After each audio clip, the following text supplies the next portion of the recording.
Muy buenas tardes, les agradecemos a todas y a todos que nos acompañen de nuevo en una emisión de este programa ¿Por qué leer A? Programa que en esta ocasión tenemos dedicado a Miguel Ramos Arizpe. Y para hablar de la interesante vida de este mexicano, de este novohispano mexicano, nos va a acompañar el día de hoy el doctor Rafael Estrada Michel, que es integrante del Sistema Nacional de Investigadores nivel 2, adscrito a la Facultad de Derecho de la UNAM, historiador del derecho. Estimado Rafael, un gusto saludarte. Muchas gracias por esta oportunidad enorme de hablar de otro gran mexicano, así como tú. Hombre, muchas gracias y ya nos acompañas en segunda ocasión en estos programas. Sí, y hablamos de un personaje, si no mal recuerdo, también relacionado con el propio padre Ramos Arizpe, ¿no? Como era Emilio Rabasa, porque de los pocos creadores de constitucionalismo a los que don Emilio dejó con cabeza, ¿no? Como se dice, y que prácticamente no criticó, al contrario, exaltó su obra, es precisamente José Miguel Ramos de Arizpe, el diputado por Coahuila a las Cortes de Cádiz originalmente. Así es que pues es un placer hablar de ellos, ¿no? Muchas gracias. Hemos ido abordando algunos personajes contemporáneos. Ya hablamos de Lucas Alamán, que era más joven. Nos falta hablar del padre Mier, pero Ramos Arizpe pues era un obligado. Y algunos datos biográficos muy rápidos, ¿no? Nacido en San Nicolás De la capellanía. De la capellanía, ¿verdad? Sí, señor. El 15 de febrero de 1775 Está fallece. ahí al ladito de Saltillo, San Nicolás. De hecho, ahora se llama Ramos Arizpe, ¿no? ¿Y ya está, digamos, conurbado? Está conurbado, sí, prácticamente. Ves la sierra de Coahuila tan hermosa desde Ramos Arizpe, donde hacen unas ferias muy simpáticas. Habrá que darse su vuelta. Sí, es precioso. Fallecido el 28 de abril del 43 en Puebla, un hombre que fue sacerdote, que fue doctor en leyes, que fue canónigo, que fue, si tú nos corregirás, constituyente de Cádiz, pero Sí, también señor. integró las siguientes cortes, constituyente del 24, reconocido como padre del federalismo, ¿no? Así es. Bueno, y además con una vida muy interesante y muy inquieta, como la de su primo, el padre Mier, de quien ya hablarán en este programa también, ¿no? Fray Servando siempre se refirió a Ramos Arizpe como mi primo el Chato, con esa rivalidad que existe entre los regiomontanos, como Fray Servando, y los saltillenses, como Ramos Arizpe, o sea que traían también esta cuestión, aunque mucho menos pintoresca, sí movidita, pero mucho menos pintoresca y más determinada a sacar adelante su proyecto constitucional. Es un auténtico genio del régimen parlamentario, de las discusiones, de la política, José Miguel Ramos Arizpe, cosa que ciertamente no fue el padre Mier. El padre Mier fue un hombre con una pluma privilegiada, como tú sabes, con mucho sentido del humor, con una capacidad para las fugas que da gusto, pero que en política siempre se comportó de manera muy ingenua y por eso, pues en realidad ninguno de sus proyectos salió adelante. Entre otros, el proyecto que los enfrentó finalmente, que enfrentó al padre Mier con el intrigante Chato, como le decía, ¿no? El intrigantillo de mi primo, que fue el proyecto de crear una federación con estados libres y soberanos. Fray Servando decía, no les metan esta idea de que son soberanos porque no va a quedar nada del país. De hecho, fue con solideo negro a la jura de la Constitución de 1824, porque ese era el funeral, según él, de México. En cambio, Ramos Arizpe, que por cierto, ahorita si quieres discutimos de eso, mi querido Luis Octavio, yo no creo que haya tenido un gran sentimiento de mexicanidad. Era más bien, como él mismo le gustaba que le dijeran, un comanche, es decir, alguien que tenía mucha cercanía con su patria chica, que eran las 4 provincias internas del oriente de la Nueva España: Texas, Coahuila, Nuevo Reino de León, de donde era oriundo el padre Mier, y las Tamaulipas, o la colonia del Nuevo Santander, en donde Ramos Arizpe fue cura pues durante bastante tiempo ahí en el Real de Borbón, o sea, perdido en la inmensidad de la llanura tamaulipeca. Impresionante es cómo Ramos Arizpe, y por qué hay que leerlo, pues porque este señor a fines del siglo XVIII y principios del siglo XIX se recorrió, No hay otra explicación para la memoria que presentó en noviembre de 1811 a las Cortes de Cádiz. Se recorrió las 4 inmensas provincias internas de Oriente. Además, había tenido ya la experiencia de la Nueva Galicia, había estudiado en Guadalajara, conocía bien la ciudad de Guadalajara y conocía la Ciudad de México. Se había peleado con el obispo en México, había estado en la cárcel en México y al mismo tiempo le había alcanzado para obtener las borlas doctorales en Guadalajara. O sea, una vida verdaderamente impresionante, casi tanto como la de Fray Servando Teresa de Mier, u otro José Miguel, muy importante de las Cortes de Cádiz, que fue el diputado por Tlaxcala, José Miguel Guridi y Alcocer. Lo que son las cosas de la casualidad, ¿no? Los 3 grandes diputados, o 3 de los grandes diputados, desde luego los 2 más destacados, Guridi y Alcocer y Ramos Arizpe, pero también el diputado por Zacatecas, Gordoa, se llamaban José Miguel, eran tocayos. Entonces, si quieren de esas casualidades, luego hablamos un poquito. Lo que es impresionante es cómo conocía y cómo amaba, sobre todo a Coahuila y Texas, su patria chica más cercana. Tiene unas descripciones de Texas tremendas. Ahora que dijiste que murió en 1843, a mí me impresiona pensar en el padre Ramos Arizpe, canónigo de la Catedral de Puebla, ya deán en Puebla. Después de todos sus avatares, fue también ministro de Justicia y Negocios Eclesiásticos en 4 ocasiones, durante los gobiernos de Victoria, de Guerrero, de Santa Anna y de Gómez Pedraza. Ramos Arizpe, después de todo esto, ya en Puebla en 1843, resignado a ser diputado de unas cortes, de un congreso, perdón, porque ya éramos república, centralistas, o sea, el padre del federalismo en un congreso centralista, como le pasó en 1840, viendo cómo la República de Texas se había independizado ya de manera prácticamente inexorable y cómo los Estados Unidos posaban sus ojos para la anexión en 1845. Afortunadamente, si se puede hablar de fortunas, Ramos Arizpe murió 2 años antes de esa, que fue la primera de nuestras grandes tragedias territoriales del siglo XIX, porque la secesión de las antiguas intendencias guatemaltecas en 1823 fue hasta cierto punto tersa. Por cierto, en eso Ramos Arizpe también tuvo un papel. En fin, creo que ya metí muchas partes de la vida de este interesantísimo personaje, pero es que vale la pena porque, mi querido Luis Octavio, José Miguel Ramos Arizpe es uno de estos personajes que no se pueden reducir a la simplificación, ¿no? Que una vida tan interesante y un pensamiento tan complejo que mal haríamos en establecer una historia de carácter oficial así muy lineal como esa que nos tiene acostumbrados la historia de bronce, por desgracia, en nuestro país.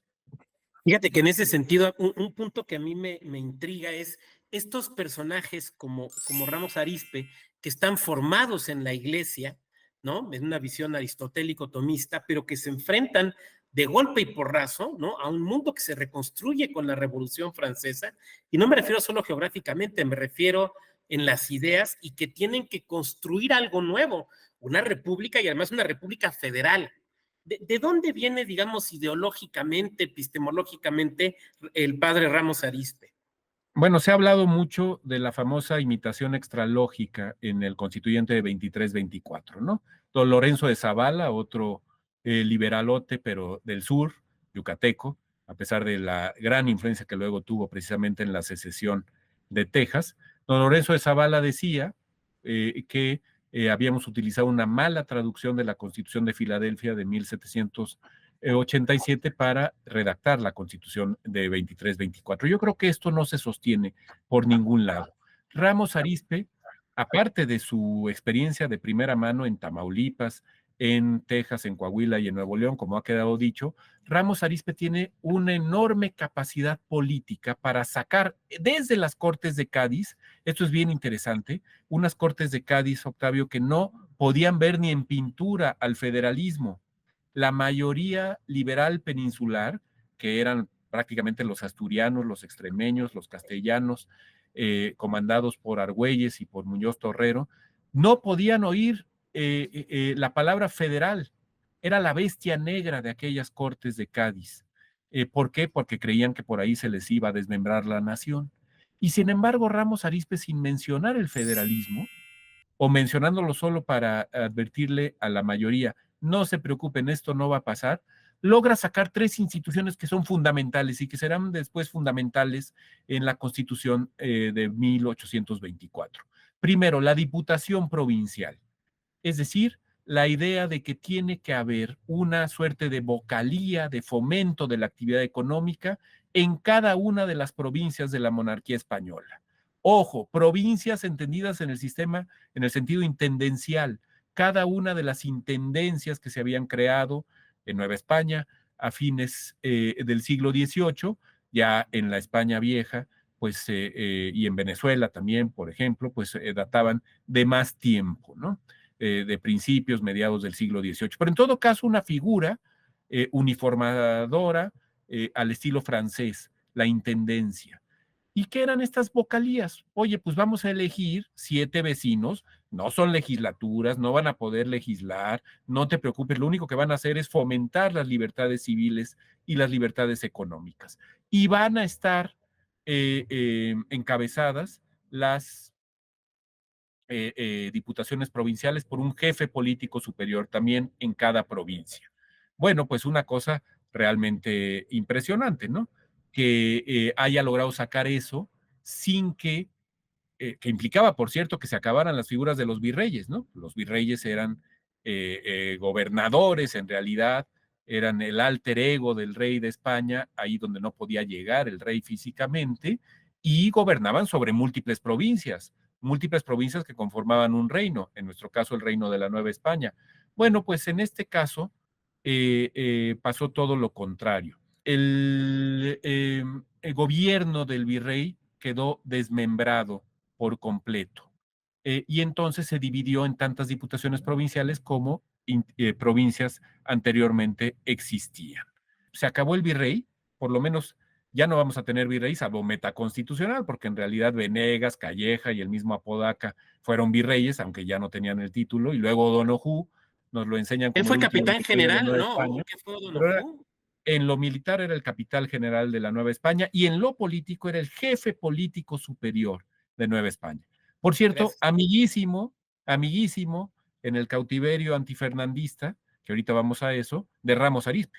De Ah, hecho, el padre Ramos Arizpe fue el que logró mandar a este muy buen amigo de México, don Juan O'Donoghue, como todos los irlandeses terminan siendo muy buenos amigos de México.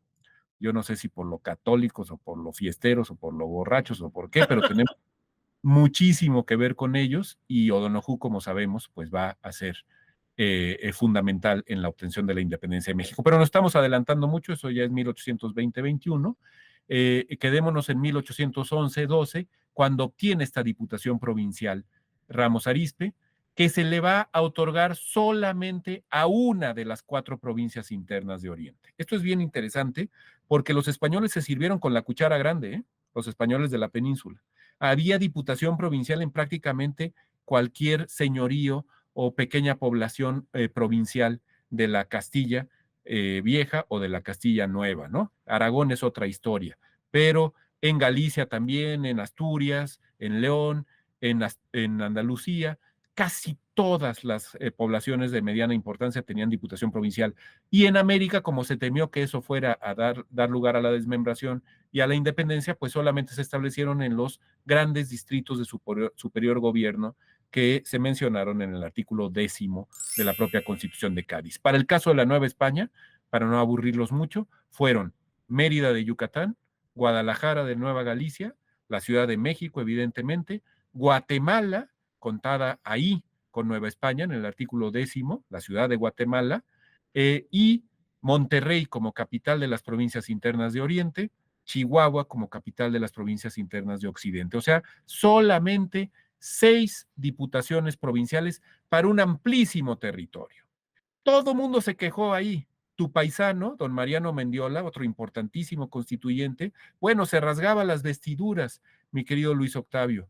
Decía, ¿cómo es posible que Querétaro, una ciudad de la importancia de Querétaro, corregimiento, no vaya a tener su propia diputación provincial? Y el padre Ramos Arizpe guardó prudente silencio. Y ya sabemos por qué guardó prudente silencio. Porque había sacado lo que quería, sus vocalías de fomento, pero también porque no quería que se desmembraran sus 4 provincias internas.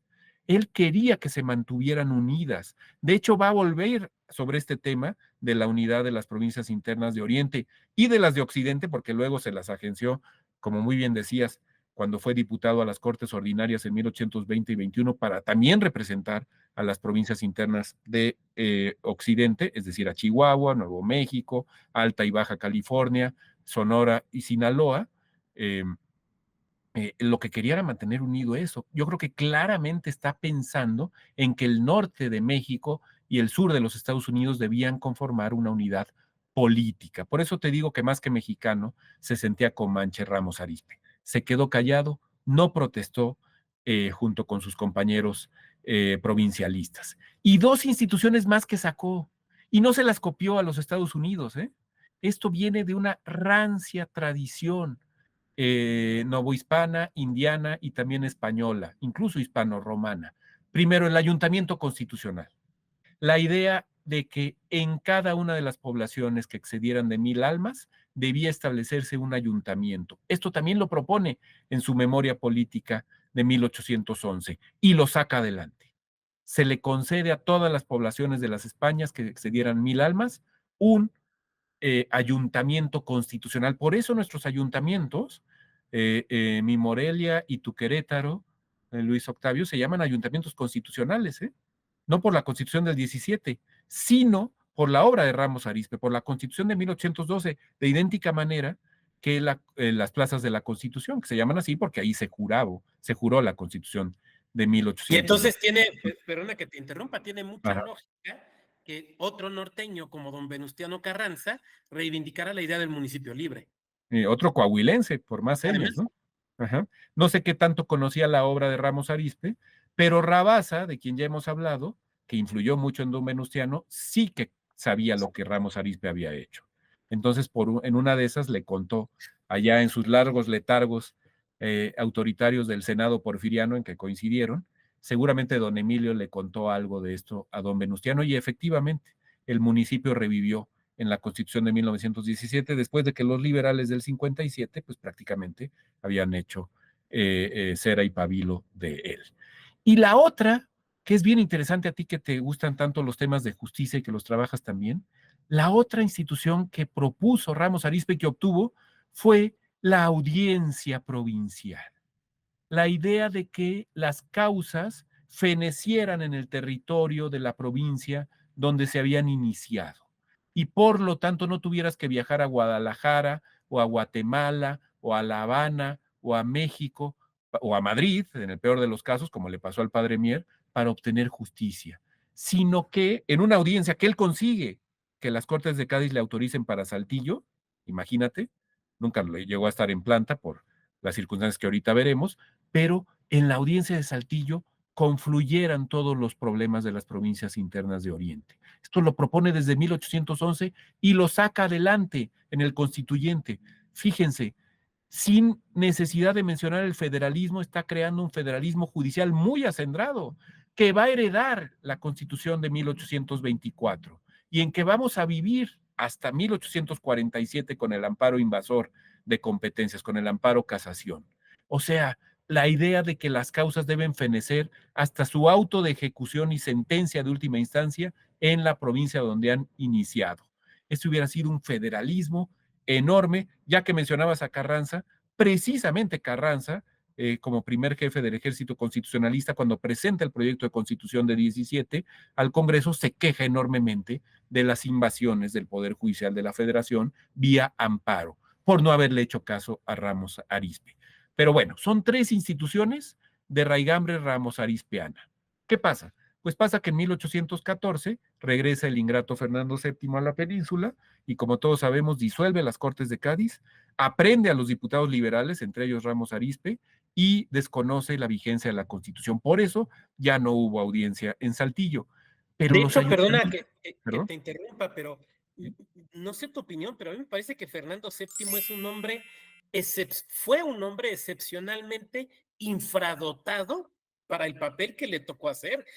Yo tengo la impresión que no sé si compartas, que si hubiera tenido España un rey un poco más inteligente, la independencia probablemente hubiera sido una confederación de reinos. Como lo Pero propone Fernando, Ramos Arizpe, por cierto, y Alamán, en 1820, 21, Exacto. perdón. Ujú.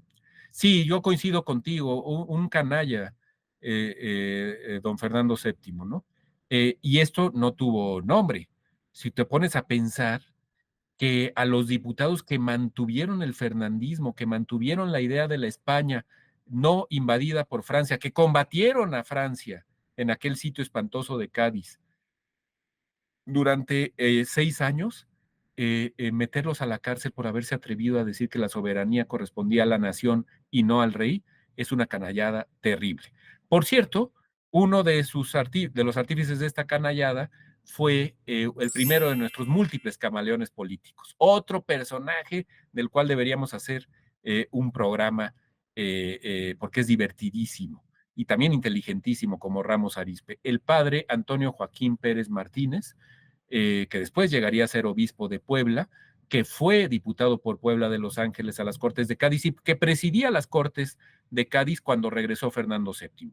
Fue uno de los que suscribió el famoso y tristemente célebre manifiesto de los persas, y cuando el rey le dijo, oiga, entrégueme a los diputados liberales que atentaron contra la soberanía, sí, por supuesto, aquí lo tiene usted, a cambio quiero mi solio episcopal poblano. Y en efecto, lo nombraron obispo de Puebla de Los Ángeles.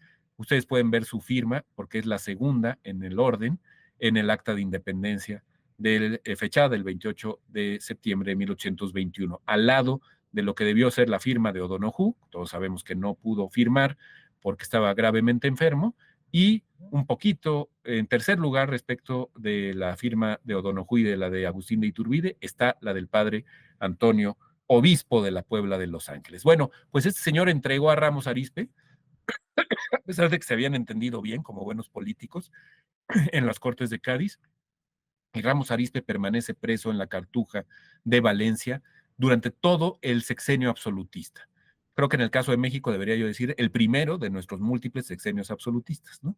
Pero la historiografía española se refiere al sexenio absolutista, Luis Octavio, entre 1814 y 1820, en que Fernando VII desconoció a las Cortes y desconoció a la Constitución para volver a gobernar de manera absoluta. Por cierto, los ayuntamientos constitucionales, esos que había logrado sacar Ramos Arizpe, ya no desaparecen durante el sexenio absolutista. Esos se mantienen.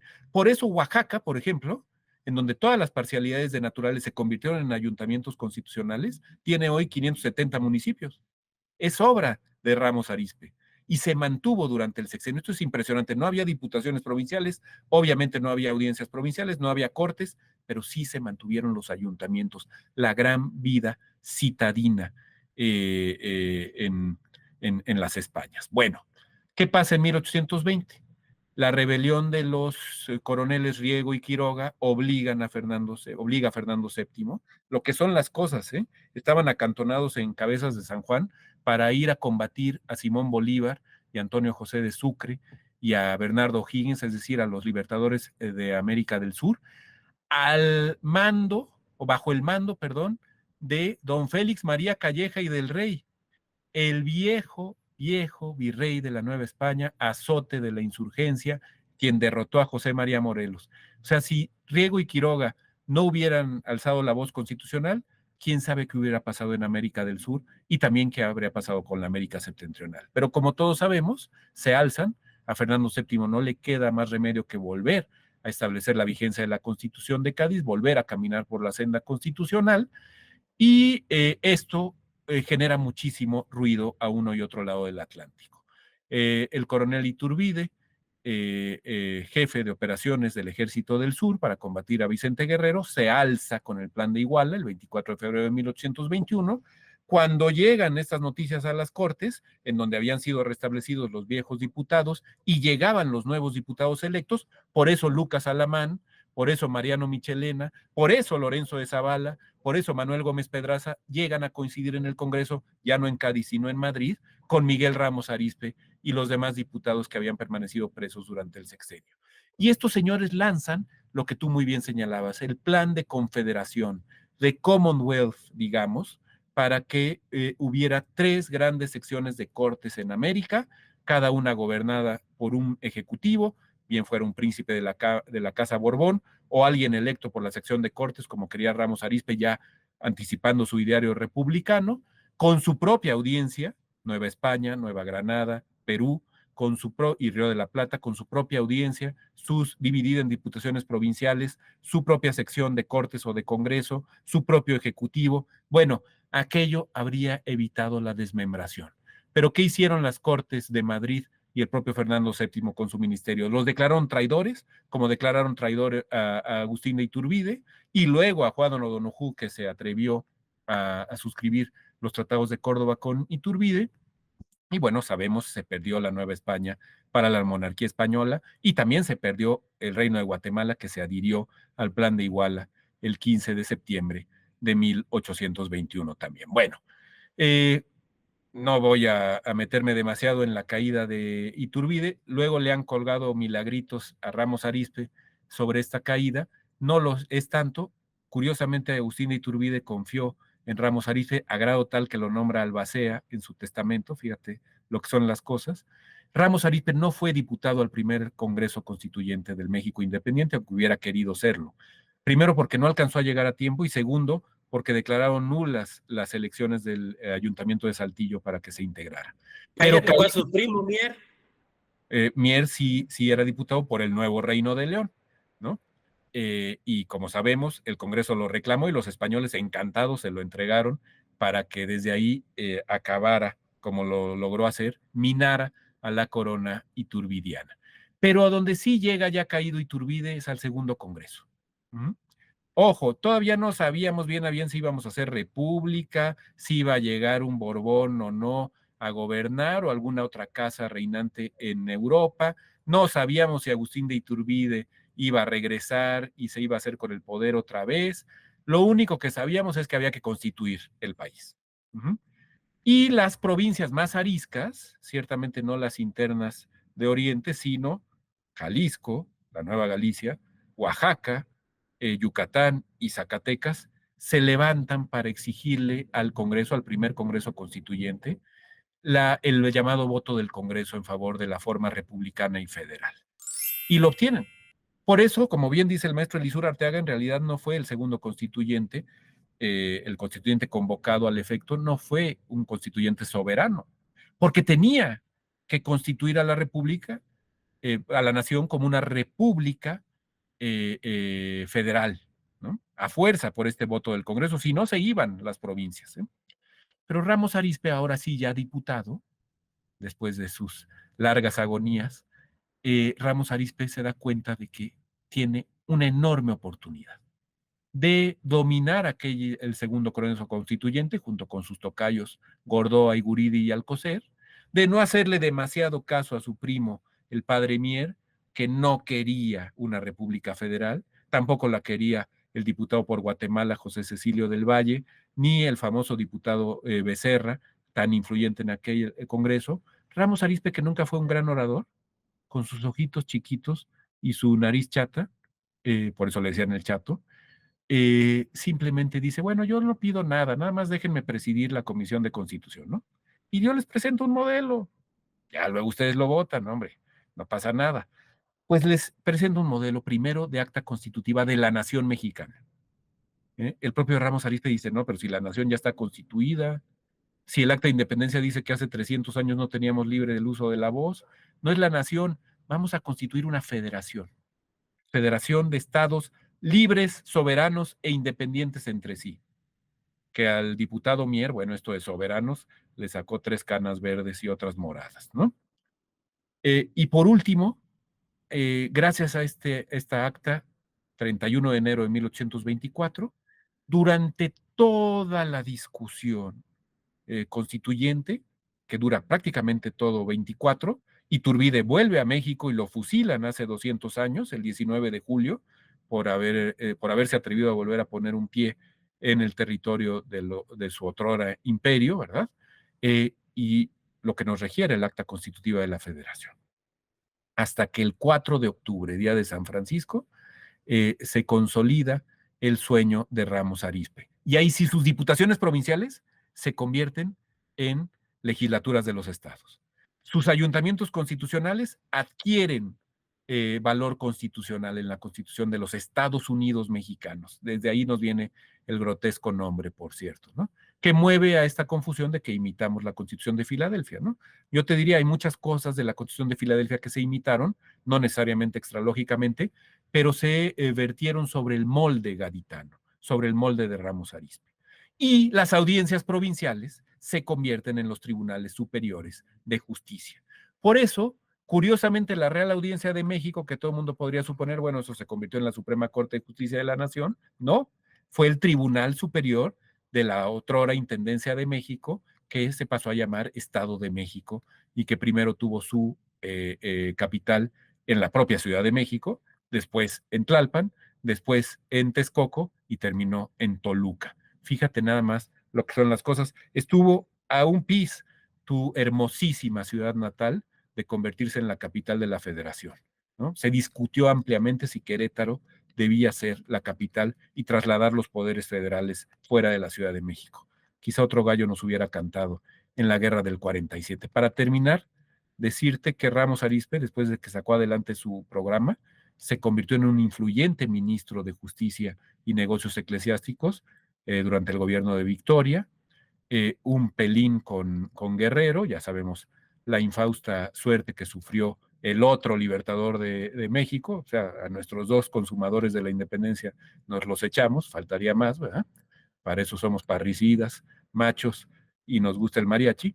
Y después con Gómez Farías en la primera reforma federal, la primera reforma liberal en la época del presidente Santana, y por último, con alguien con quien tuvo una relación política muy fructífera y que se conoce poco, ni más ni menos que don Manuel Gómez Pedraza. Durante este periodo, ya que dices por qué leer, hay que leer los informes de Ramos Arizpe, los 4 informes de sus ministerios. Son páginas concisas, van al punto y te das cuenta cómo está surgiendo la justicia en el México de los años 1827 a 1833, en que dicta el último. El tipo era un superdotado para la política. Se va tan tranquilo, a pesar de ser masón y muy importante masón, se va tan tranquilo a su canonjía en la Catedral de Puebla.